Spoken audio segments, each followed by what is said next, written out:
Stranded Deep. Is it worth a buy? Let's read. Take the role of a plane crash survivor stranded somewhere in the Pacific Ocean. Come face to face with some of the most life-threatening scenarios that will result in a different experience each time you play. Scavenge, discover, survive. Kevin Spacey in an exosuit. Or in my case, scavenge, run out of rocks, die. Because that's kind of what happened to me.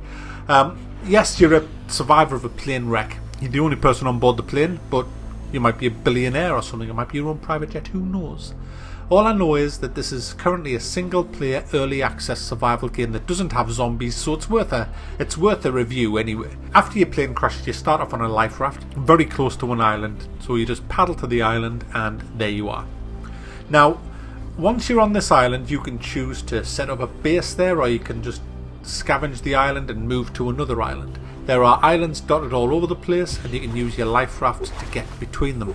The only problem is it's very buggy. I mean, I was happily paddling from one island to another, then all of a sudden I'm in the water, I lost my oar, stranded while a tiger shark was circling me fucking raft. All happened in seconds, and I don't know what the hell happened. I didn't press anything, it just kinda decided it was going to throw me out of the life raft. So you're going to get bugs. The actual crafting system I don't like. It's kind of like Tommy Cooper. You throw everything in the floor and go, and then it makes something. It's ridiculous. Why you can't just have a bigger backpack and combine stuff on you and then make it like in every other survival game ever? Why the developers gone for this crazy stupid system, I have no idea. It breaks so much immersion when you just see these floating things just come together and appear without any hands touching them. It's bullshit essentially, and really needs fixing because it's stupid. If you want to make an axe, you throw twine on the floor, you throw sticks on the floor and rocks on the floor, and then go, and then it magically appears as a hammer or an axe. Cooking fish is even worse. Cooking fish, the fish levitates as you hold your right mouse button down to move things, and then you hold this levitating fish in the flames until you hear the ding, the microwave ding, to tell you that it's cooked. Yeah, I'm hoping these are just placeholders. I really do, because you can't take a game seriously that does that. Let's be honest. And it's a shame because this game looks terrific. It looks really nice. The graphics are nice, the atmosphere is nice, you feel like you're on a desert island. I mean, watching the sunrise and set, it's awesome. Building your own little camp is awesome. Using the resources at your hand, fishing, catching the fish, catching crabs, picking up rocks and all the rest of it. It does really bring immersion into this role of being stranded on a desert island with nothing but a lighter, a bottle of water, and a copy of Big Ones Monthly.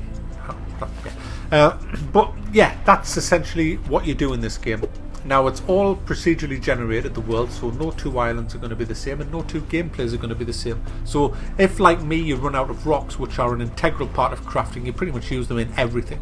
My island became defunct, no more rocks, yet there's rocks everywhere, and you've got a knife and a hammer and an axe, but you can't just chip away at other rocks to get little rocks. It's ridiculous. That needs to be put in immediately in the next fucking patch, to be honest, because running out of rocks on an island that's surrounded by rocks is nearly as bad as just being able to magically cook a fish over a fire without touching it. And another thing, it's very laggy. It's graphics lag, not internet lag. It's so, I had to turn everything right down on an Intel 3.4 gig with a GTX 770. I had to turn everything down and it's still laggy.